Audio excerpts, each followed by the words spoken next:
And as I said, yeah, thanks for recording. And as I said, this shloka is a connecting link between 6.5. So after we go deep into what is Yoga Ruda, how to be situated in this position. So 6.5 is going to speak about how could we reach that, or it talks about you need help in meditation, then what is to be done. Uh, Next. So in this shloka, we have there were three important aspects. So let me go back to the shloka again. If you see this, there is no attachment for sense objects and actions. Nendriyateshu, these are the sense objects. Na karmasva anushajyate. Neither there is attachment to actions. And after that, there is sarva sankalpa sannyasa. So these are the three main characteristics. No attachment to sense objects, non-attachment to actions. This could be a little bit controversial, renunciation of all thoughts. So the third one is Sarva Sankalpa Sannyasa. So Sankalpa, when we say in our day-to-day use, when we use this term, it is like the will to do something. Like we usually make a Sankalpa before taking any actions. So Sankalpa is seen as desire in most of the translations. And in some of the translations which are inclined towards Jnana Yoga, Sarva Sankalpa Sannyasa is also interpreted as renunciation of all thoughts. So we would like to take the overall perspective, and hence I've included this perspective as well, and we could have a healthy discussion towards this at the end. Any questions so far? Okay, since there are no hands raised, Hiranyaji, yes, Pratisha. can you just go to the shloka and just once more tell the word associated with the 1, 2, 3? Yeah, I've just missed it. yeah. So, Nendriya, Indriya is actually the senses. Nendriyartheshu, the author, Krishna is referring that the Yoga Ruda is having no attachment to the sense objects. Okay. And na karmasva anusarjate, okay, neither he has attachment for sense objects nor to actions as well. So he does not have an attachment to performing actions also. Then Sarva Sankalpa Sannyasi, he has given up. Sannyas is usually basically seen as giving up in a loose term, but we know the Mm. deeper meaning of what sannyas is. So Sarva Sankalpa Sannyasis, it's either could be taken as giving up of all desires, and in some interpretations, in some contexts, it is also seen as renunciation of all thoughts. Okay. So Thank we will you. be covering both aspects in the shloka. Okay. Going next. So no attachment to sense objects. So why do we have attachment to the sense objects in the first place?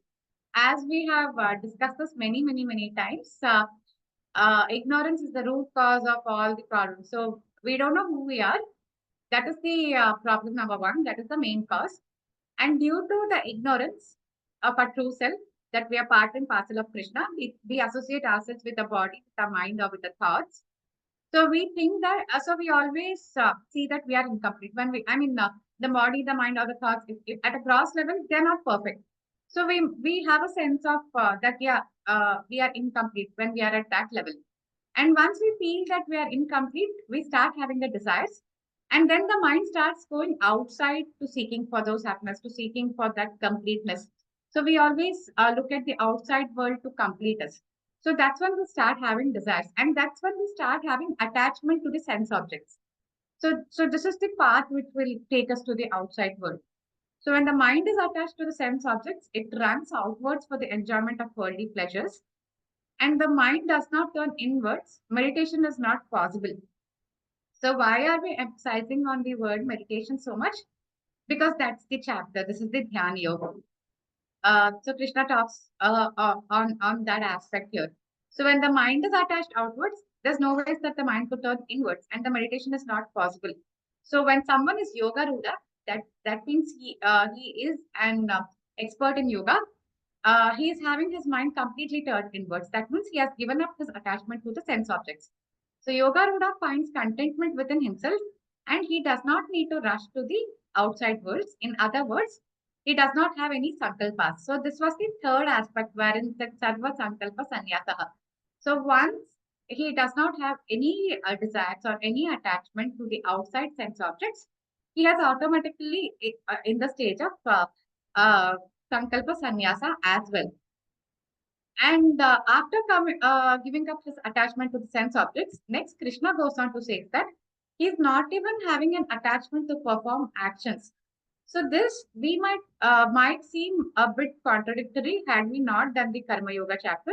But since we have done the Karma Yoga chapter, we might have some understanding here. So basically, there is also one shloka wherein Krishna said that every person is doing some or the other thing, even for a fraction of second. It's not possible to stay without doing anything. But here Krishna is also saying that he has no attachment to actions. So how do we overcome these statements? So if we look at a higher level, why do we, if we examine more deeply why we are performing actions? So mainly we are performing actions at two levels. It's the herd mentality because everybody else is doing it, I am also doing it. Like suppose be it the engineering or doctor, so usually the societies be an engineer, be a doctor or be a lawyer. So maybe that could be one of the reason why I took up the engineering as well. It could be because everybody is doing it. And we may have a FOMO, we might have a fear of missing out. Oh, if somebody is doing and if I'm not doing, maybe there is something in for me. I should go and explore that.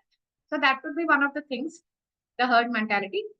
And the one more thing is when we do the actions, sometimes we do it because internally it boosts our ego, it puffs up our ego, and we say that I did this. So that's when we feel happy about doing some things. I got this work done. At some point of time, even the household chores or even the cleaning up when I got it done, I used to feel a happiness like wow, I cleared up my desk or something else. And it boosts up our ego. And when we look at one of the shlokas, we have discussed this previously also, be it the digestion or even the blink of the eye, they are happening in the material world. So all the actions are happening in the material world, or there is some stimuli, and the action we are also the part of prakriti, and as part of the nature, the actions are happening. We have seen that shloka, and we have revised that also while we spoke about 5.26 and 5.27. I'm not quoting the shloka here. So actions are part of nature and they're happening on their own accord. And we do not boast when we take a shower. I mean, because we are feeling dirty, we take a shower and that's the stimuli for us. And as a response, we take a shower. Similarly, when one hand put a bandage on the other hand, we do not boast about it.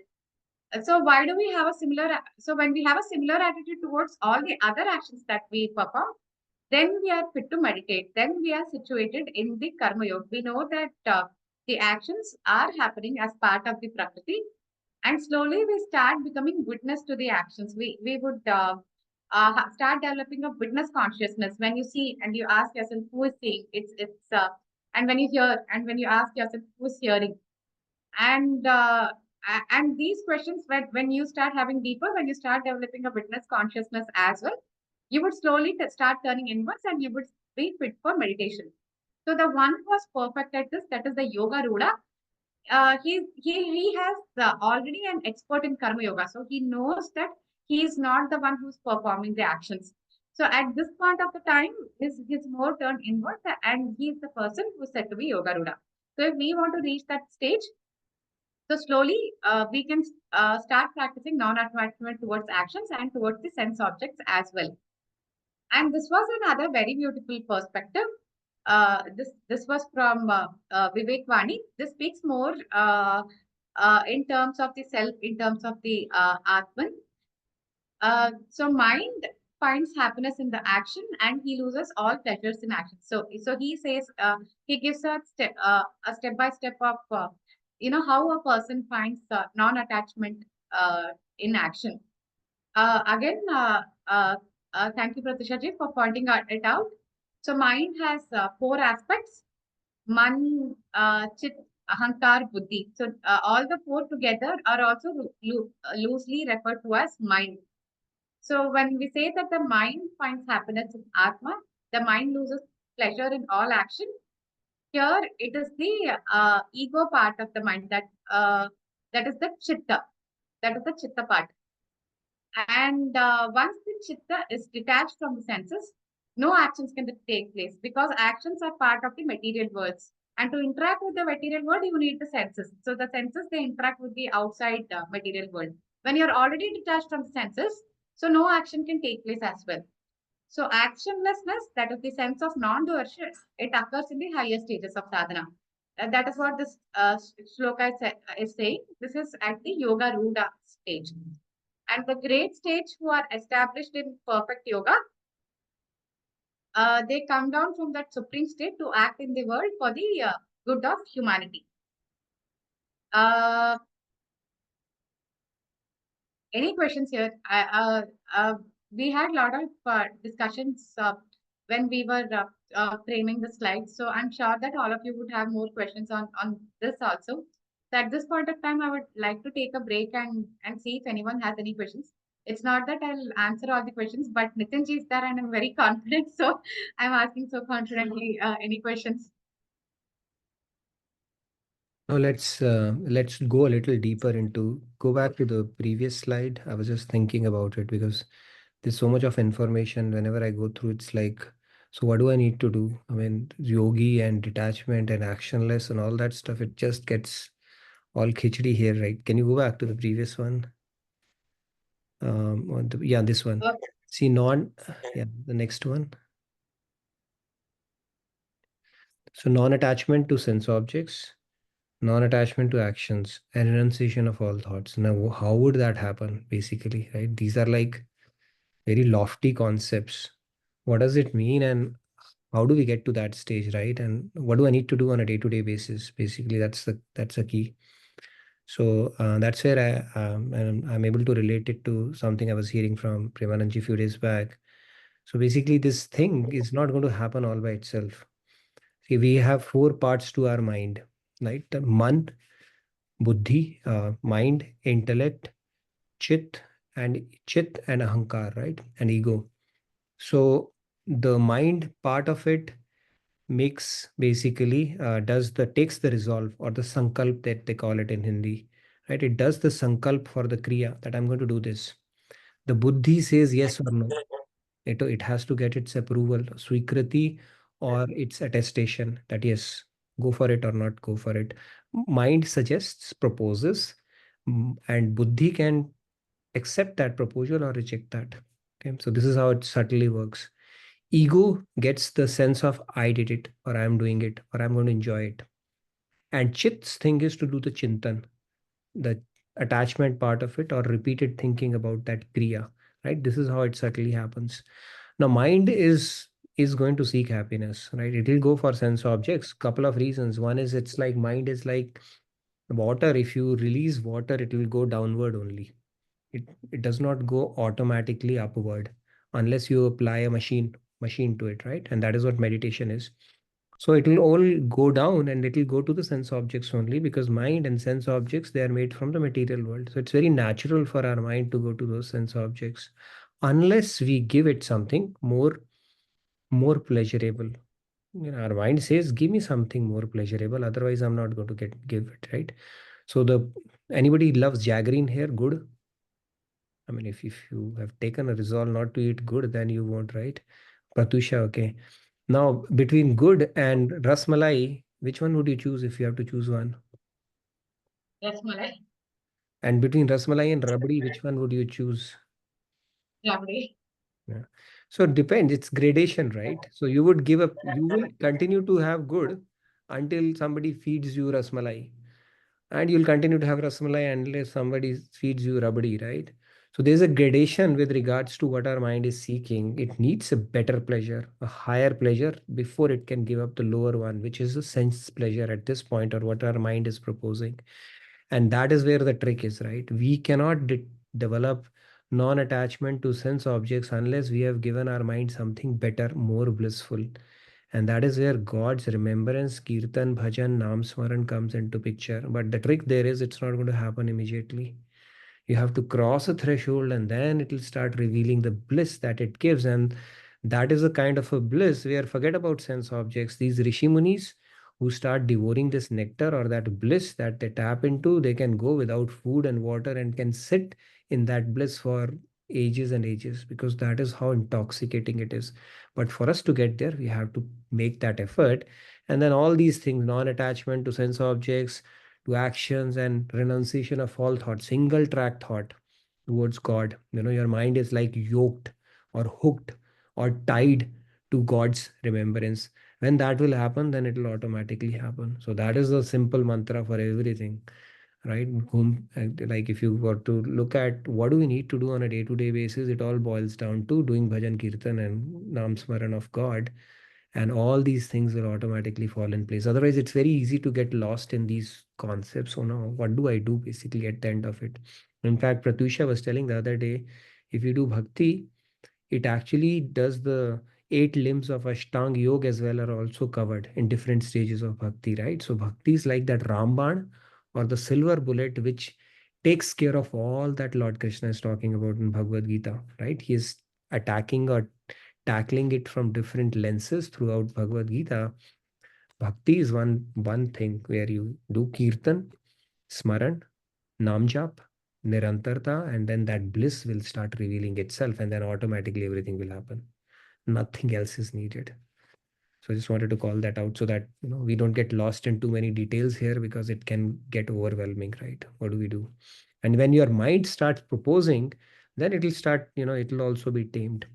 Your mind will start proposing you a better ras. Right now, it is proposing you all the lower rasas because that's what it is habituated to, and it will fall in that direction only.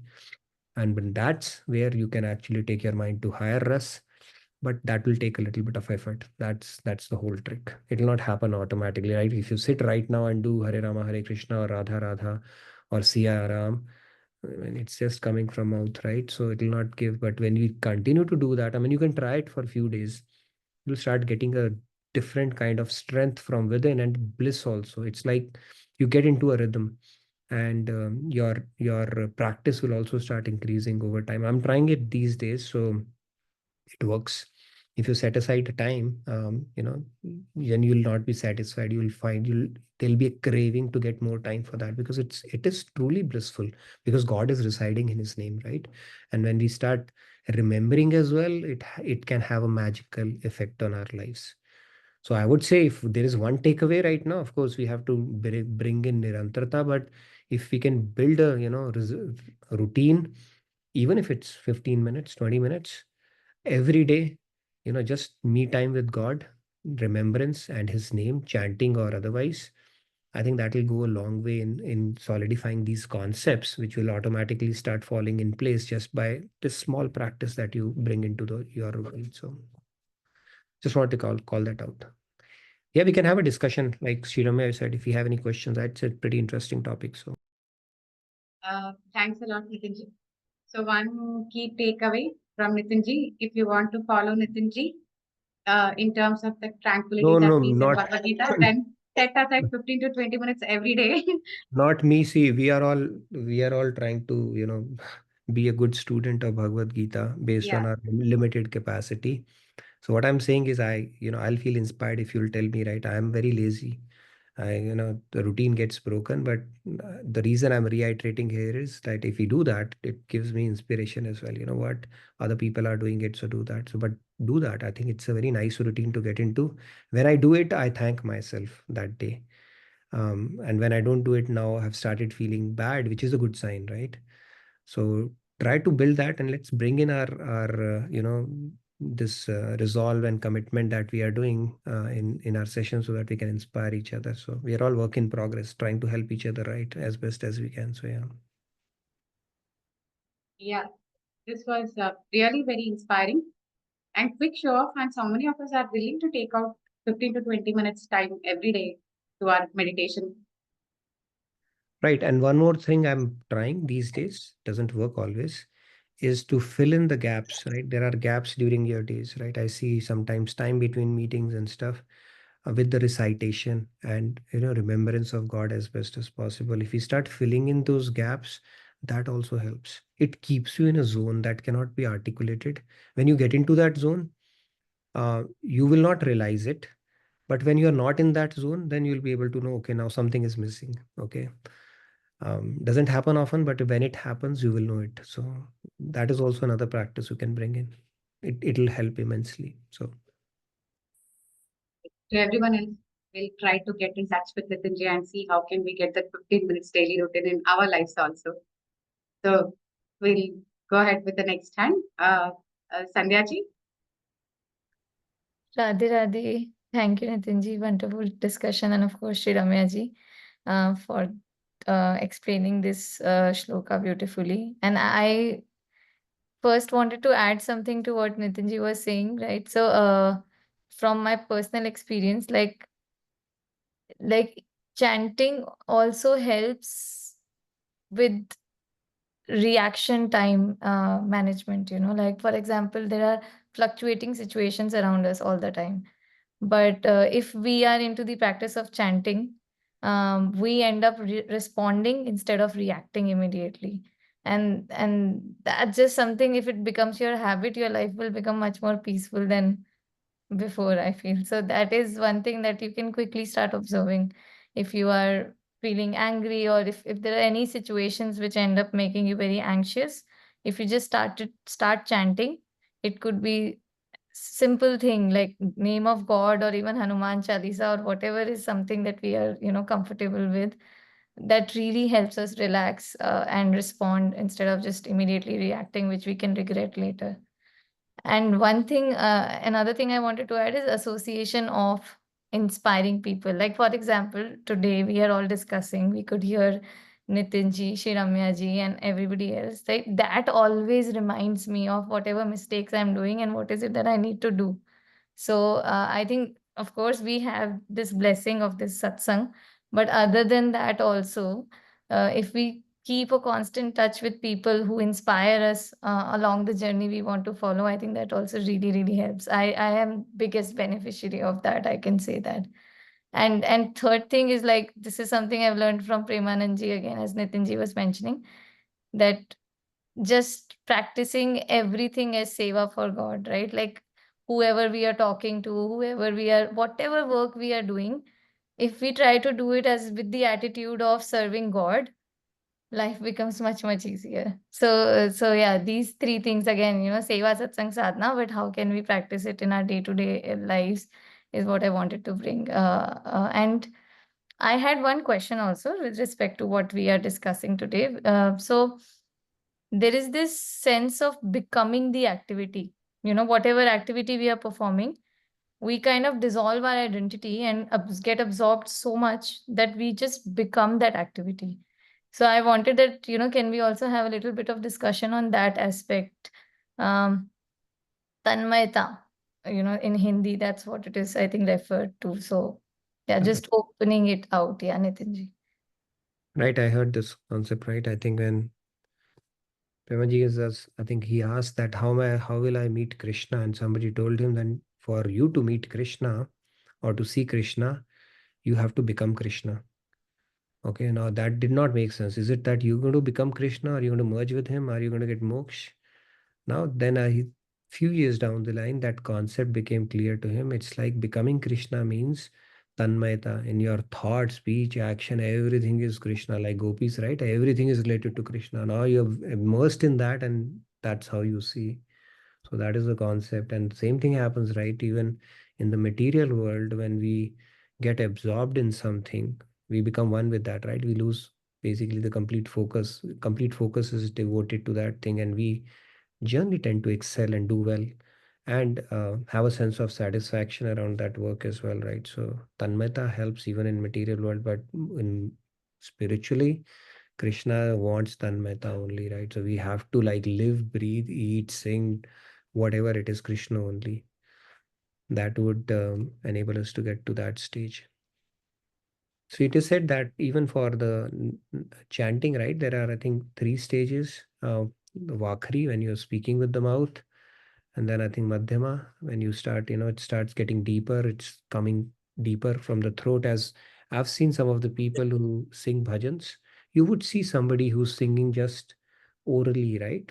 They are very focused on getting their vocals right and sur and all that part. But people who are singing from their throat, you would know the difference. Okay. And the third one is it comes like from a stomach. It's called from para, from heart.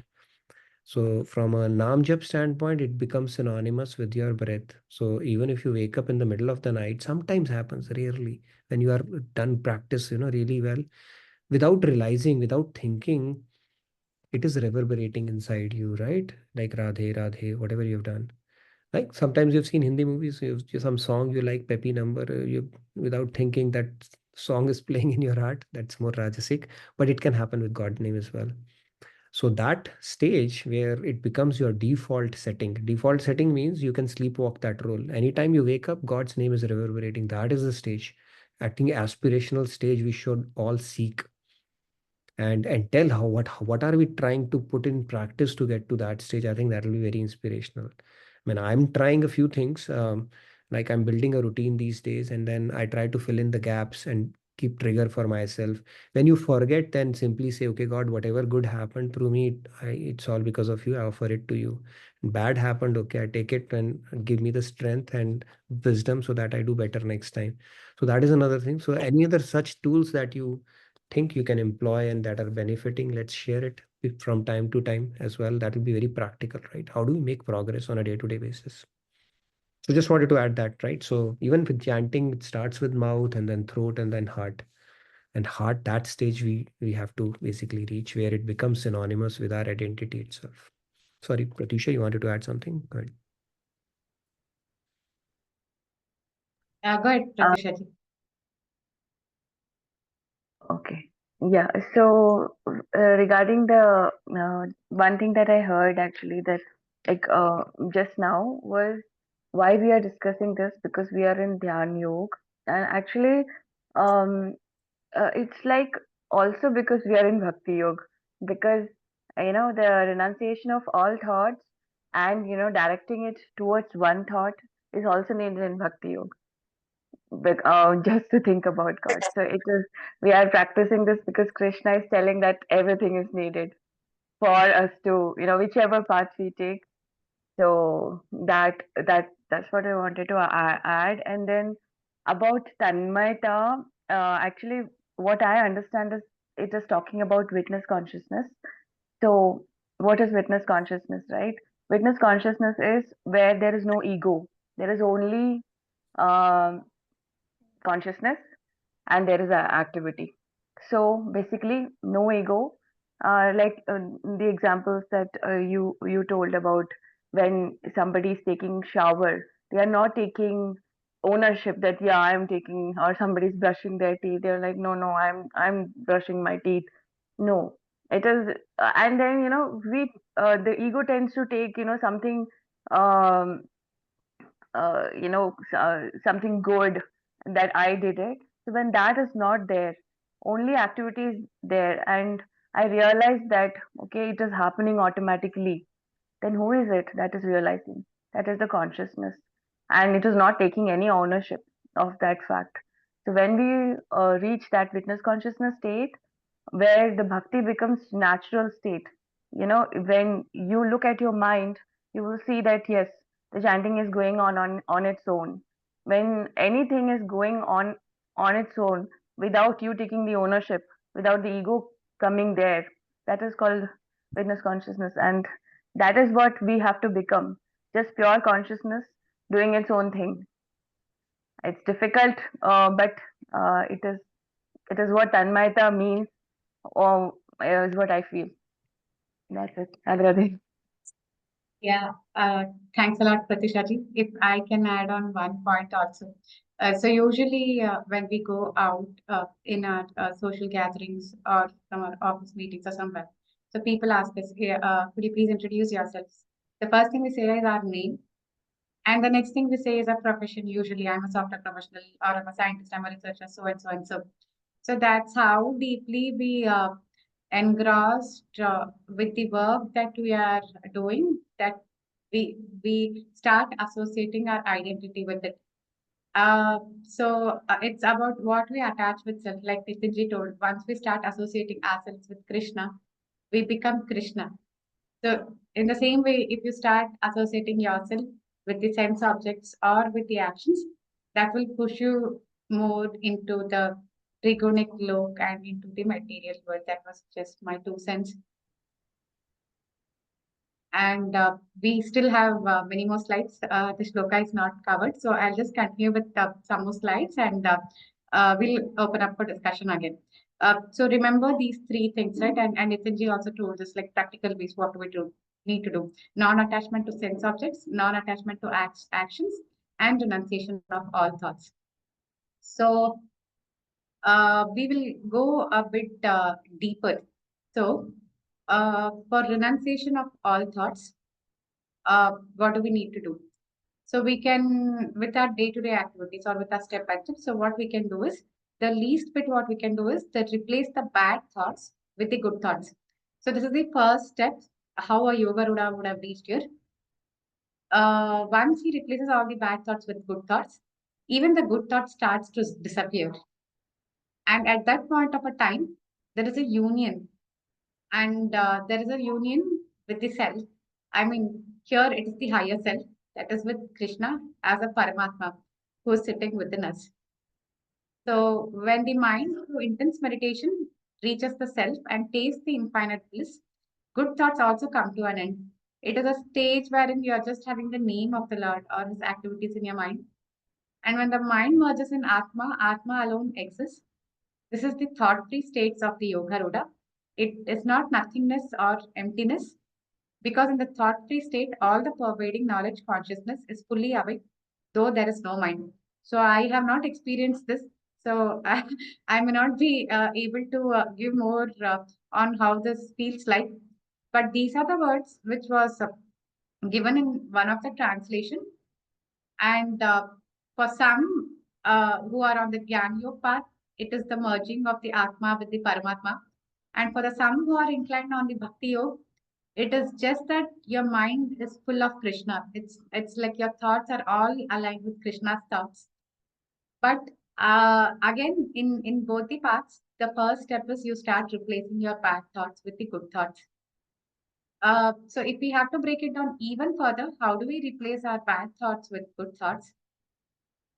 This is what is suggested. So first thing is you focus on your preliminary education of the mind. So this is the skill building part, whatever we do as part of our schooling and whatever we have come. So they say that complete your preliminary education of the mind. So that also it helps us in giving up the impure and sinful thoughts. And it's in some way that also helps us in releasing the attachment to the sense object. See, the first thing is if the mind is idle, you would always have your mind go here and there. So the very first step is train your mind with some preliminary education or with some skill. Now, why is that important? So this is the second step. So the noble ideas, good aims, useful activity, selfless work, it should be cultivated assiduously. There is no other way to purify the mind. And once we start doing those activities, the second thing is we also give up that, I did it, the ownership. The work starts getting selfless. First, you do the work, you make the work selfless. And the noble ideas and the good aims. So, this is the second step. And the third step is the study of the Shastras, the company of holy men, that is the satsang, and the association with good people. They all help us to strengthen and eliminate the evil thoughts or the bad thoughts if you are having any. So these three things, when we start working selflessly, associate with the satsang, the good thoughts and the devotional thoughts, they start becoming natural to us. And the next thing is that we saw is give up or renunciate all the thoughts of the world.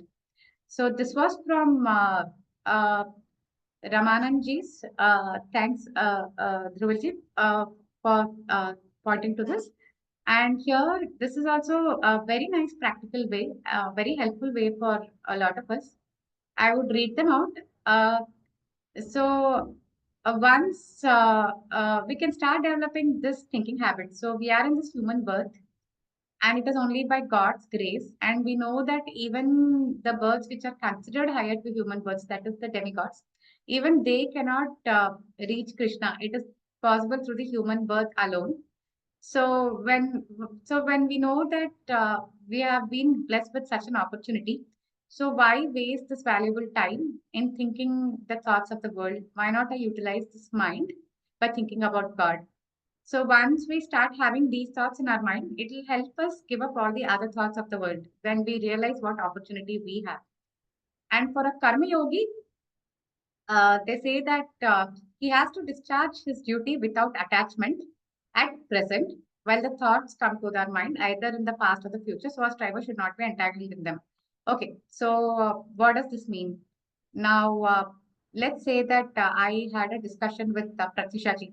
Me and Pratisha ji, we wanted to have a nice trip somewhere in the US. So what we decided is, okay, let's put up a show. We'll put up a show and we'll do the kirtans and we'll do the nice activities. We know that all of you are friends, all the Bhagavad Gita satsangis will join us for sure. So we put up a ticket price also $200 per ticket.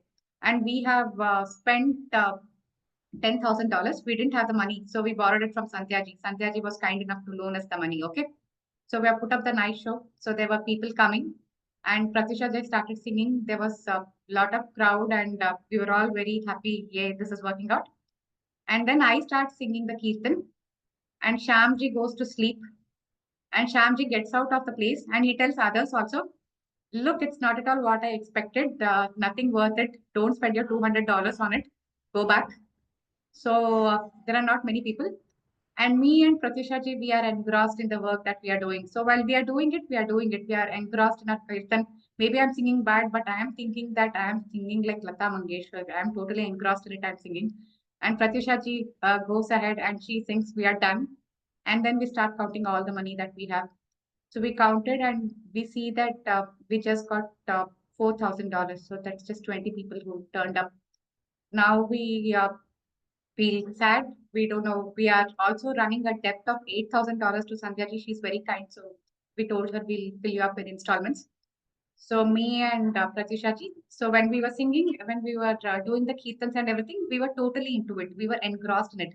At the point when we were doing the kirtans or the singing, we are not thinking how many people are coming. Is the show working out? Is this not working out? And later, when it is done, when the show is done, now we are focused on the current work. That is how do we pay back the debt to Sandhya ji. Of course, me and Pratisha ji blamed each other a bit. But then we go back and then we are thinking that, okay, now this is the debt, this is the situation. How do we get over this debt? So you see what's happening there. So when we are performing our actions also, we are not too engrossed on, oh, what's the result going to be? What's going to happen next? Should I do this? If I do it this way? And now what I do is, okay, I realize after all the discussions me and Pratisha ji had, we realized that, okay, so the culprit is Shyamji. No, the culprit is not Shyamji. The culprit is me singing bad. So then I realized, okay, if I'm going to do this again, our next satsang is also going to be paid. So what I do is I go ahead and I get the next better singer to my show so that this is going to be a good satsang. So we also, in this way, we are also taking responsibility. So when we are analyzing what went bad, we are analyzing what went bad. And when we're doing the show, we are doing the show. And when we have to do the next action, we have to repay the debts. We are focusing on how do we repay the debts. So we are doing our action from the present perspective. Our mind is there in our action. We don't think about the past or we don't think about the future. So this is one way when, we are detaching ourselves from the action. So for the Karma Yogi path, you're doing your work, do it with full consciousness and also have a sense that, if you are more towards Bhakti Yoga, you remember that you're doing it for God. Otherwise, if you're coming, even if at Samkhya or analytics or intellect is what attracts you, know that the actions are a response to an external stimuli. So they would happen it always. So you just need to get yourself out of the way that the actions would happen. Know that you're not doing it and just get yourself out of the way and the action would get done even better. So this is from the Karma Yoga perspective. And again, the next point coming from the Bhakti Yoga perspective, for them, how do they give up all the thoughts? So bhakti is altogether a different level. So whatever they do, they direct it to Krishna. So they don't give up their thoughts, but again, they put their thoughts for Krishna. So it's always, they think about Krishna.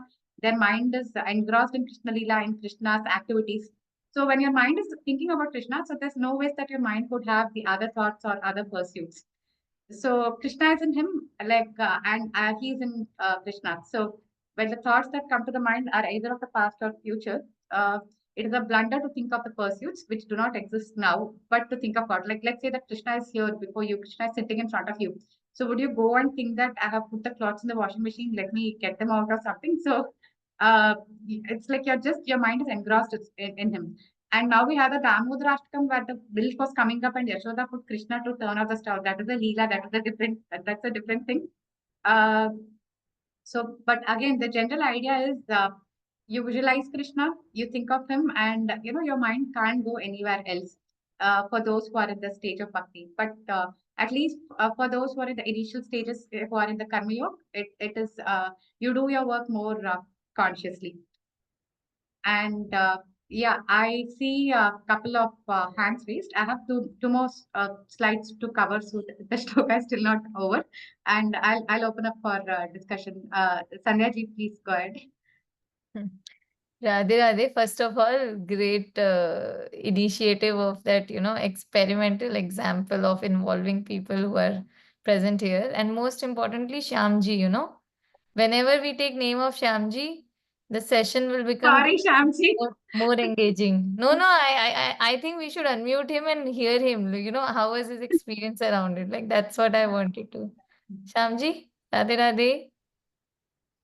Radhe Radhe. I took your Thank you name without your so very permission. much, Sorry about that. Sandhya and Sri Ramya. I truly feel blessed to be part of this group. Trust you me. मतलब मुझे बहुत मजा आता है जब मेरा नाम लेते हैं आप लोग. I feel part of this group and I really feel that I am there with you all in your thoughts. Thank you so very much. Thank you. Radhe Radhe. Radhe. And I know there's less time, but there is a video, a very short video, which really relates with what points you just mentioned. Though it is in Hindi, but I think all of us can mostly understand. Can I just quickly share this? I think we should be able to. You have the permissions, right? Yeah, I do. Let me just play, okay? You can see, right? Yes. अरे छोड़ो ये सब दुनिया की प्रपंच, यहाँ आए हो भगवान का भजन करके अपने कर्तव्य का पालन करने के लिए. ये जन्म जन्म तक का साथ जो है केवल हरि से है और किसी से नहीं. जन्म जन्म जन्म साथ चलना नहीं, कसम तुम्हें कसम आके मिलना यही. I just thought it was so relevant for this point, right? Like, do your duties, but remember that your relationship exists only with God. And why have we taken this human birth? So if we constantly keep reminding ourselves of that, that just sets us in the right direction always. So yeah. Okay. Thanks a lot for that video, Sandhya ji. There was one, Nitin ji, you had your hand raised. Okay, yeah. No, I just wanted to add that right now, see, we are working, basically, we are employees of our own myth. The own myth that we have created in our mind about our own self, we are employees of that. We work towards that image. This is the image I have, for my this friend with this relation in this context, in this particular occupation. So that's a myth, and we are employees of that. We're simply working towards that image, right? As a mother, as a sister, as a daughter, as a husband, as a son, whatever that is. Actually, it is a myth. So spirituality is all about breaking that myth and becoming, the employee, or actually working for God himself, right? And it is not an employee-employer relationship in that case, because here the employer, or the very cause of all the causes, who's the very basis of our life here, or our existence for that matter, is willing to give us all that he has. So I think that the spirituality is all about first breaking that myth that we carry in our mind all the times. We have certain images, we have self-projected images of our own self in different relations, and that's what we continue to work for. So that facade needs to be broken, and then we need to establish the relationship, not establish, but acknowledge and revive the relationship which has eternally present there, right, between us and God. Just wanted to add that. Thank you so much, Nitin ji. I'll finish up the last two slides and I'll hand it over to Sandhya ji. So the next thing is, so now we know who is a yoga ruda. He has given up all the attachment to the sense objects. He has given up all the attachment to the actions also, and he has renounced all his sankalpa. So call it desires or call it thoughts. He has sankalpa sannyasa. So now, if we have to think, okay, now this is very difficult, at least for me. So how do I do this? I mean, Yoga Ruda is the one. The who for him meditation is the means, and through a lot of contemplation and all this, he has reached that. I can't sit and meditate for 10 minutes, leave alone meditating for long. So what can I do here? How can I get some support? Who can help me? Of course, I can rely on all of you. But then Krishna is always here to help us. And to address this question, he's coming up with the next sloka. Uttare Atmanatmanam Natmanam. Yeah, I'm stopping it there. That's a suspense that's built up for the next one. And personally, that's one of my most favorite shlokas. I remember Nitinji covered it once also in the session. So it would be very interesting. Uh, so please do inform the rest of them also. I'm sure that 6.5 would be a very wonderful discussion and a very wonderful shloka. So that being said, thanks a lot from my side, and I would hand it over to Sandhya ji. So wonderful. I mean, I think I really love the creativity that you have involved throughout the session to introduce various aspects, and even now to give leeway to the next session. So wonderful. So thank you so much. And I think if we have something to discuss, we can do that. Or 4 minutes, can we do another verse from Damodarashtakam? Yeah, Pratushadi? Yeah, I was thinking that we can Yeah. do 2 verses, but we can do this week, like today 1 week, and then two weeks, so that it finishes before 15th November, so that Damodarashtakam, which is supposed to be mentioned in this month itself. It's like, Sure, sure. So I'll just share my screen and thank you, Shriramaji. It was a wonderful the presentation and explanation. And Thank you all. It was a group effort, involved a lot of inputs from everyone. Thank you to all of you. thank you.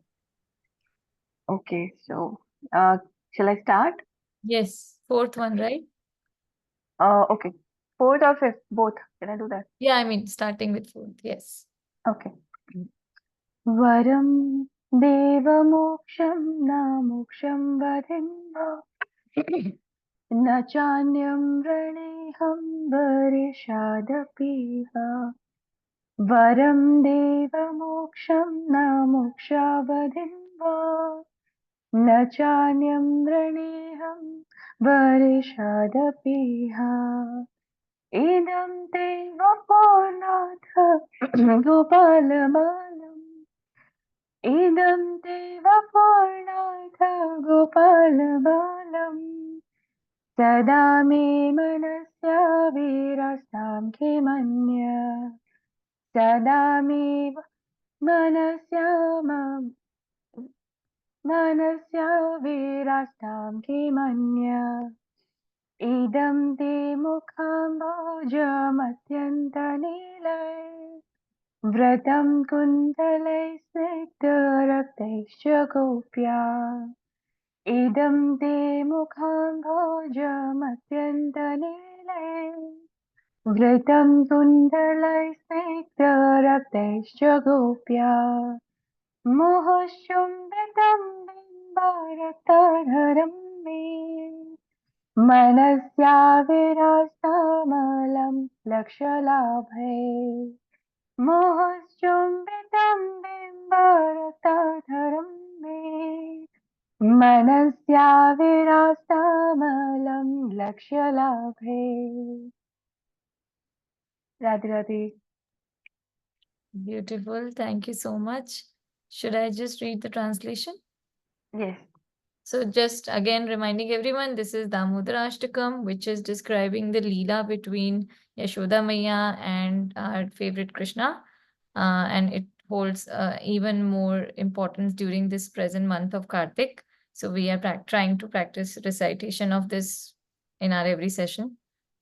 So I'll just read the meaning of these two verses. O Lord, although you are able to give all kinds of benedictions, I do not pray to you for the boon of impersonal liberation, nor the highest liberation of eternal life in Vaikunt, nor any other boon, which may be obtained by executing the 9 processes of bhakti.